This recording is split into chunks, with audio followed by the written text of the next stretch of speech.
Greetings! In this video, I'm going to be giving my introductory lesson on how action checks work in the BattleTech RPG, A Time of War. I'm calling this video introductory because all action checks follow a simple general formula. But there are many different types of action checks, and each particular type of action check has its own little rules and nuances, which we won't be getting into. This video is just over the general action check formula. We will be getting into the particular formulas and nuances in later videos. Let me explain. So, the action check. There are two kinds. The attribute check and the skill check. The attribute check has two kinds of checks. The skill check has 4 kinds of checks. So there are 6 particular action checks total. We will not be going over those in this video. This video is focusing on these, the general formula that these take. Oh, and accordingly, if you don't know what these particulars are, you might not fully understand everything in this video, but that's okay. Just try to get the general gist of what's going on.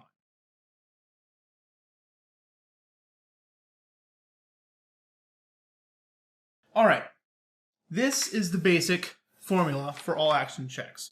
First, you start off rolling 2d6. Right there. Roll 2d6. This is a 2d6 system.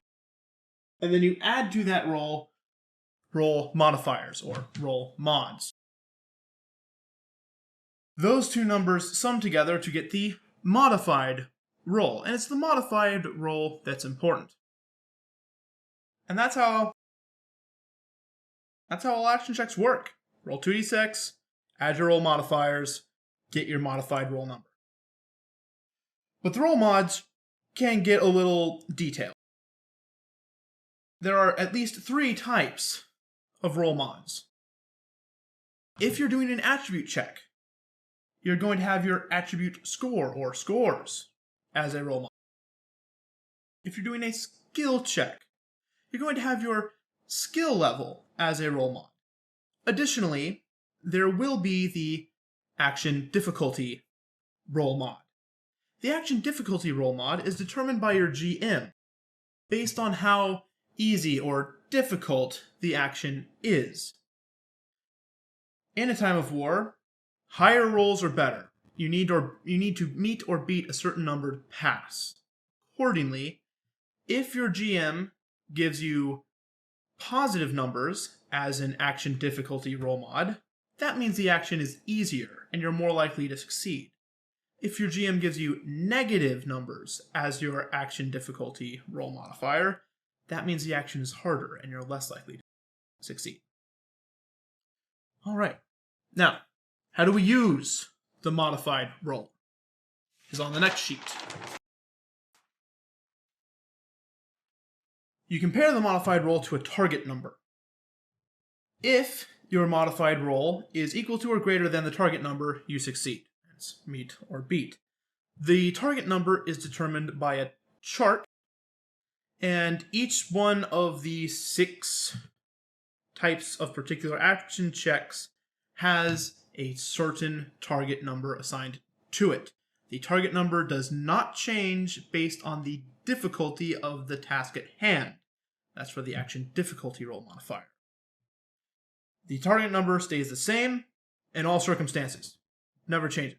There may be some special rules, exceptions, but those are few and not what is generally done. And this video is about what is generally done.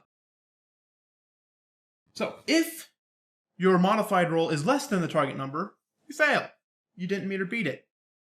For example, let's say the modified roll is 9, and the target number, TN, is 7. Well, 9 is greater than 7. The modified roll of 9 is greater than the target number of 7, so you succeed. And that's how that works.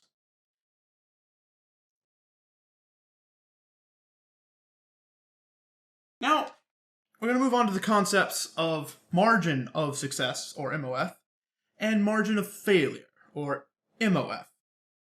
With our last example, recall, the modified number was a 9 and the target number was 7, so we passed by 2 points. We had a MOS of 2. That's how it works intuitively. Here's the explicit definition, though. If you get a success, then the MOS is equal to the modified roll minus the target number. So, aligning the definition with our previous example, the modified roll was 9, the target number was 7, 9 minus 7 equals 2, MOS of 2. Now say we fail. If we fail, then the MOF is equal to the target number minus the mod roll. So, for example, say, I'm going to give you 2 examples for this. Say the modified roll was a 7 and the target number, say the modified roll was a 5 and the target number was 7. Then we will have failed by 2, so the MOF is 2. Now for the exact definition in an example. Let's say, unlike in here, the target number is 9 and the modified roll is 7. Whereas up here, the modified roll is 9 and the target number is 7. So we're just flip-flopping them, right? Well, then we have target number 9, 9, modified roll 7, 7, TN minus mod roll 9 minus 7, 2, MOF is 2. See how that works? But really, it's not that hard. You just, compare what your roll was. If you didn't meet or beat the target number with your modified roll, then you failed, and you failed by how much you failed by. Now, what do we use margin of success and margin of failure for? We use it for several things. One is to judge the quality of success, or quality of failure, for role-playing purposes and imagination. Also, we use margin of success for some types of damage. The better MOS you get, the more damage you may do.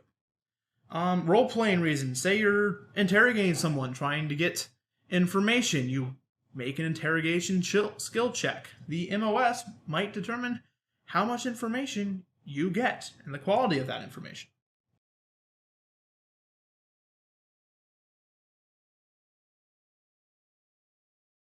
Alright, and this leads us to our last 2 concepts of the video. Net margin of success and opposed action checks.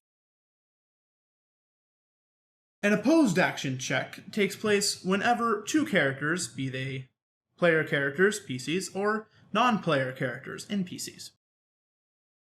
This happens when 2 characters are pit against each other. Say they're arm wrestling, maybe they're in melee combat, maybe they're playing chess. They both roll and oppose each other with those rolls. Opposed action check. And to do this, we need the net margin of success, which isn't exactly a margin of success. I could define net margin of success, but it'd be kind of weird and abstract, so I'm just going to give an example of net margin of success first, and you'll just intuit what it means. So, in this example, say we have 2 PCs, player characters. Their names are Alpha and Beta. Let's say Alpha, in his opposed action check, got an MOS of 5, and Beta got an MOS of 2. In such a case, Alpha's net MOS will be 5 minus 2. That is, Alpha's MOS of 5 minus Beta's MOS 2 gives you the net MOS of 3. So we can see that net MOS between 2 player characters who both got an MOS is the difference between the 2 MOSs. And of course, the character with the highest MOS succeeds, and the character who doesn't have an MOS did not succeed. But that's just one way this could go down. An opposed action check could go down a different way. We could have Alpha with Alpha's MOS of 5, but beta could have an MOF of 2, not an MOS of 2, an MOF of 2. Beta could have failed by 2, in which case alpha's net margin of success is equal to 5 plus 2. You see that? So when one character succeeds and the other fails in an opposed action check, you sum the MOS and the MOF to yield the net MOS. Yeah, that's how that works. There's another option that could happen. Both alpha and beta could fail, in which case they both fail. That's it. They expend time and energy, but they make no progress. Nothing happens. And that's it for this video. In future videos, we will move on into the particular details of these guys. See you then. I'd just like to more clearly discuss what happens when an opposed action check occurs and both players have an MOS or an MOF that are equal. That is, they tie.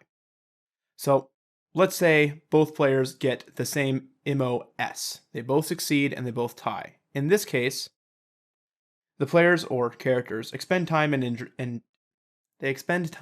energy, but do not resolve anything.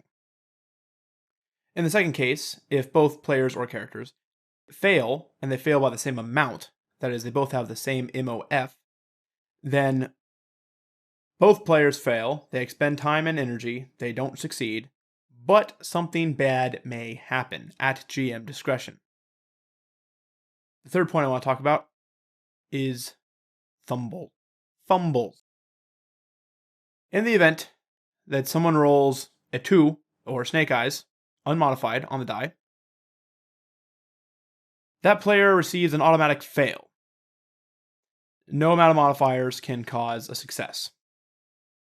Something bad may happen at GM discretion, and for every action done in the next 5 to 10 seconds, the player may impose a -1 penalty, because the character is just so shocked from failing so terribly.